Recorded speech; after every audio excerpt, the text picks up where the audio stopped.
বিসমিল্লাহির রহমানির রাহিম। আলিফ লাম মিম রা, এগুলো কিতাবের আয়াত। যা কিছু আপনার পালনকর্তার পক্ষ থেকে অবতীর্ণ হয়েছে তা সত্য, কিন্তু অধিকাংশ মানুষ এতে বিশ্বাস করে না। আল্লাহ যিনি ঊর্ধ্ব দেশে স্থাপন করেছেন আকাশমণ্ডলীকে স্তম্ভ ব্যতীত, তোমরা সেগুলো দেখো।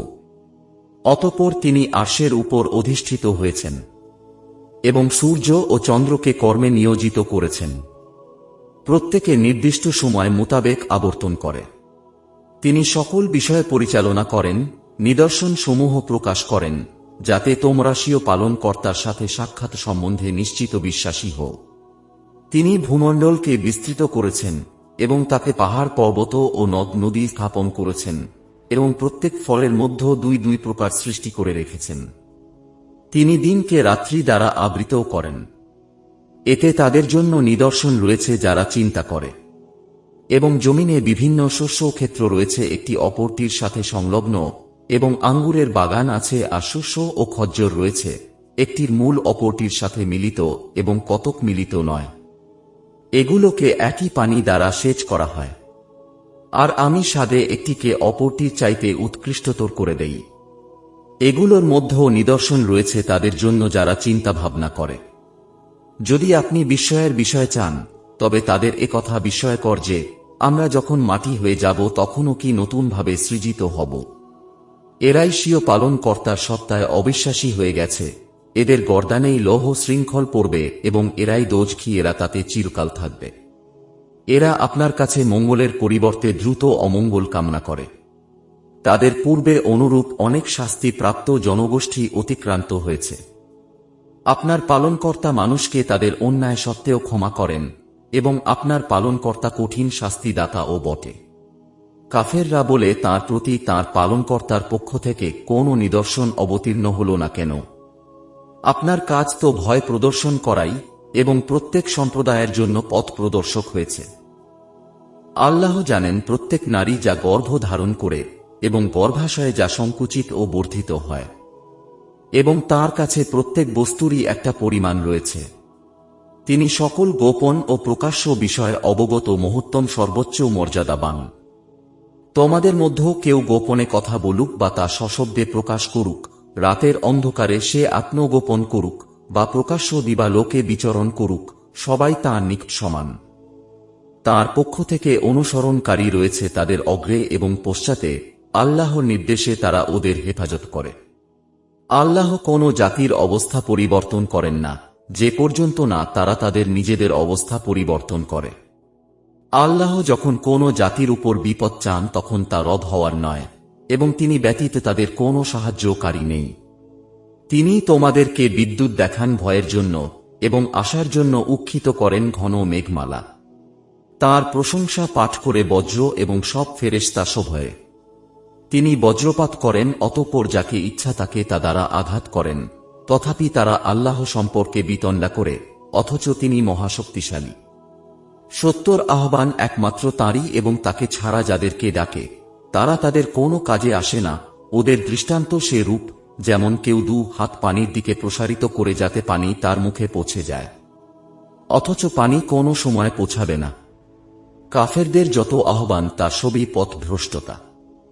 আল্লাহকে সেজদা করে যা কিছু নভমণ্ডলে ও ভূমণ্ডলে আছে, ইচ্ছায় অথবা অনিচ্ছায়, এবং তাদের প্রতিছায়াও সকাল সন্ধ্যায়। জিজ্ঞেস করুন নভমণ্ডল ও ভূমণ্ডলের পালনকর্তাকে। বলে দিন আল্লাহ। বলুন, তবে কি তোমরা আল্লাহ ব্যতীত এমন অভিভাবক স্থির করেছ যারা নিজেদের ভালো মন্দের ও মালিক নয়? বলুন, অন্ধ চক্ষু শান কি সমান হয়? অথবা কোথাও কি অন্ধকার ও আলো সমান হয়? তবে কি তারা আল্লাহর জন্য এমন অংশীদার স্থির করেছে যে তারা কিছু সৃষ্টি করেছে, যেমন সৃষ্টি করেছেন আল্লাহ? অতঃপর তাদের সৃষ্টি এরূপ বিভ্রান্তি ঘটিয়েছে। বলুন, আল্লাহই প্রত্যেক বস্তুর স্রষ্টা এবং তিনি একক পরাক্রমশালী। তিনি আকাশ থেকে পানি বর্ষণ করেন, অতঃপর স্রোতধারা প্রবাহিত হতে থাকে নিজ নিজ পরিমাণ অনুযায়ী। অতঃপর স্রোতধারা স্থিত ফেনা রাশি উপরে নিয়ে আসে, এবং অলঙ্কার অথবা তৈজসপত্রের জন্য যে বস্তুকে আগুনে উত্তপ্ত করে তাতেও তেমনি ফেনারাশি থাকে। এমনিভাবে আল্লাহ সত্য ও অসত্যর দৃষ্টান্ত প্রদান করেন। অতএব ফেনা তো শুকিয়ে খতম হয়ে যায় এবং যা মানুষের উপকারে আসে তা জমিতে অবশিষ্ট থাকে। আল্লাহ এমনিভাবে দৃষ্টান্ত সমূহ বর্ণনা করেন। যারা পালনকর্তার আদেশ পালন করে তাদের জন্য উত্তম প্রতিদান রয়েছে, এবং যারা আদেশ পালন করে না, যদি তাদের কাছে জগতের সবকিছু থাকে এবং তার সাথে তার সমপরিমাণ আরও থাকে তবে সবই নিজেদের মুক্তিপণ স্বরূপ দিয়ে দেবে। তাদের জন্য রয়েছে কঠোর হিসাব। তাদের আবাস হবে জাহান্নাম। সেটা কতই না নিকৃষ্ট অবস্থান। যে ব্যক্তি জানে যে যা কিছু পালনকর্তার পক্ষ থেকে আপনার প্রতি অবতীর্ণ হয়েছে তা সত্য, সে কি ওই ব্যক্তির সমান যে অন্ধ? তারাই বুঝে যারা বোধশক্তি সম্পন্ন। এরা এমন লোক যারা আল্লাহর প্রতিশ্রুতি পূর্ণ করে এবং অঙ্গীকার ভঙ্গ করে না, এবং যারা বজায় রাখে ওই সম্পর্ক যা বজায় রাখতে আল্লাহ আদেশ দিয়েছেন, এবং স্বীয় পালনকর্তাকে ভয় করে এবং কঠোর হিসাবের আশঙ্কা রাখে। যারা স্বীয় পালনকর্তার সন্তুষ্টির জন্য সবর করে নামাজ প্রতিষ্ঠা করে আর আমি তাদেরকে যা দিয়েছি তা থেকে গোপনে ও প্রকাশ্য ব্যয় করে, এবং যারা মন্দের বিপরীতে ভালো করে, তাদের জন্য রয়েছে পরকালের গৃহ। তা হচ্ছে বসবাসের বাগান। তাতে তারা প্রবেশ করবে এবং তাদের সৎকর্মশীল বাপ দাদা স্বামী স্ত্রী ও সন্তানেরা। ফেরেশতারা তাদের কাছে আসবে প্রত্যেক দরজা দিয়ে। বলবে, তোমাদের সবরের কারণে তোমাদের উপর শান্তি বর্ষিত হোক। আর তোমাদের এ পরিণাম গৃহ কতই না চমৎকার। এবং যারা আল্লাহর অঙ্গীকারকে দৃঢ় ও পাকাপোক্ত করার পর তা ভঙ্গ করে, আল্লাহ যে সম্পর্ক বজায় রাখতে আদেশ করেছেন তা ছিন্ন করে এবং পৃথিবীতে অশান্তি সৃষ্টি করে, ওরা ওই সমস্ত লোক যাদের জন্য রয়েছে অভিসম্পাত এবং ওদের জন্য রয়েছে কঠিন আযাব।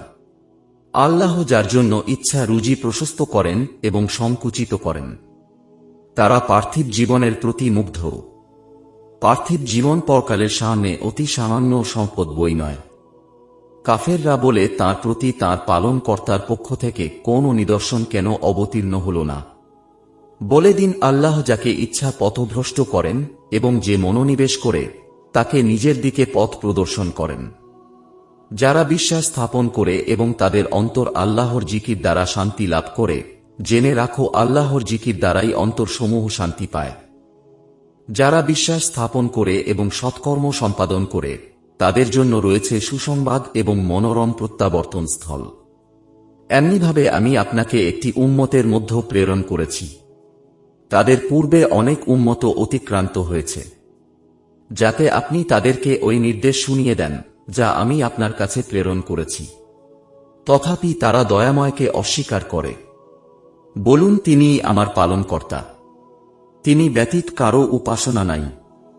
আমি তাঁর উপরই ভরসা করেছি এবং তাঁর দিকেই আমার প্রত্যাবর্তন। যদি কোনো কুরআন এমন হতো যার সাহায্য পাহাড় চলমান হয় অথবা জমিন খণ্ডিত হয় অথবা মৃতরা কথা বলে, তবে কি হতো? বরং সব কাজ তো আল্লাহর হাতে। ঈমানদাররা কি এ ব্যাপারে নিশ্চিত নয় যে যদি আল্লাহ চাইতেন তবে সব মানুষকে সৎ পথে পরিচালিত করতেন? কাফেররা তাদের কৃত কর্মের কারণে সব সময় আঘাত পেতে থাকবে অথবা তাদের গৃহের নিকটবর্তী স্থানে আঘাত নেমে আসবে যে পর্যন্ত আল্লাহর ওয়াদা না আসে। নিশ্চয় আল্লাহ ওয়াদার খেলাফ করেন না। আপনার পূর্বে কত রাসূলের সাথে ঠাট্টা করা হয়েছে। অতঃপর আমি কাফেরদেরকে কিছু অবকাশ দিয়েছি। এরপর তাদেরকে পাকড়াও করেছি। অতএব কেমন ছিল আমার শাস্তি? ওরা প্রত্যেকেই কি মাথার উপর স্বকৃত কর্ম নিয়ে দণ্ডায়মান নয়? এবং তারা আল্লাহর জন্য অংশীদার সাব্যস্ত করে। বলুন, নাম বলো অথবা খবর দাও পৃথিবীর এমন কিছু জিনিস সম্পর্কে যা তিনি জানেন না, অথবা অসার কথাবার্তা বলছ। বরং সুশোভিত করা হয়েছে কাফেরদের জন্য তাদের প্রতারণাকে, এবং তাদেরকে সৎপথ থেকে বাধা দান করা হয়েছে। আল্লাহ যাকে পথভ্রষ্ট করেন তার কোনো পথ প্রদর্শক নেই। দুনিয়ার জীবনেই এদের জন্য রয়েছে আযাব, এবং অতি অবশ্য আখেরাতের জীবন কঠোরতম। আল্লাহর কবল থেকে তাদের কোনো রক্ষাকারী নেই। পরহেজগারদের জন্য প্রতিশ্রুত জান্নাতের অবস্থা এই যে তার নিম্নে নির্ঝরিণী সমূহ প্রবাহিত হয়। তার ফল সমূহ চিরস্থায়ী এবং ছায়াও। এটা তাদের প্রতিদান যারা সাবধান হয়েছে, এবং কাফেরদের প্রতিফল অগ্নি। এবং যাদেরকে আমি গ্রন্থ দিয়েছি তারা আপনার প্রতি যা অবতীর্ণ হয়েছে তজ্জন্য আনন্দিত হয় এবং কোন কোন দলের কোন কোন বিষয় অস্বীকার করে। বলুন, আমাকে এরূপ আদেশই দেয়া হয়েছে যে আমি আল্লাহর ইবাদত করি এবং তাঁর সাথে অংশীদার না করি। আমি তাঁর দিকেই দাওয়াত দেই এবং তাঁর কাছেই আমার প্রত্যাবর্তন। এমনিভাবেই আমি এ কুরআনকে আরবি ভাষায় নির্দেশ রূপে অবতীর্ণ করেছি। যদি আপনি তাদের প্রবৃত্তির অনুসরণ করেন, আপনার কাছে জ্ঞান পৌঁছার পর তবে আল্লাহর কবল থেকে আপনার না কোনো সাহায্যকারী আছে এবং না কোনো রক্ষাকারী। আপনার পূর্বে আমি অনেক রাসূল প্রেরণ করেছি এবং তাদেরকে পত্নী ও সন্তান সন্ততি দিয়েছি। কোন রাসূলের এমন সাধ্য ছিল না যে আল্লাহর নির্দেশ ছাড়া কোনো নিদর্শন উপস্থিত করে। প্রত্যেকটি ওয়াদা লিখিত আছে। আল্লাহ যা ইচ্ছা মিটিয়ে দেন এবং বহাল রাখেন এবং মূল গ্রন্থ তাঁর কাছেই রয়েছে। আমি তাদের সাথে যে ওয়াদা করেছি তার কোনো একটি যদি আপনাকে দেখিয়ে দেই কিংবা আপনাকে উঠিয়ে নেই, তাতে কি আপনার দায়িত্ব তো পৌঁছে দেয়া এবং আমার দায়িত্ব হিসাব নেয়া। তারা কি দেখে না যে আমি তাদের দেশকে চতুর্দিক থেকে সমানে সংকুচিত করে আসছি? আল্লাহ নির্দেশ দেন, তাঁর নির্দেশকে পশ্চাতে নিক্ষেপকারী কেউ নেই।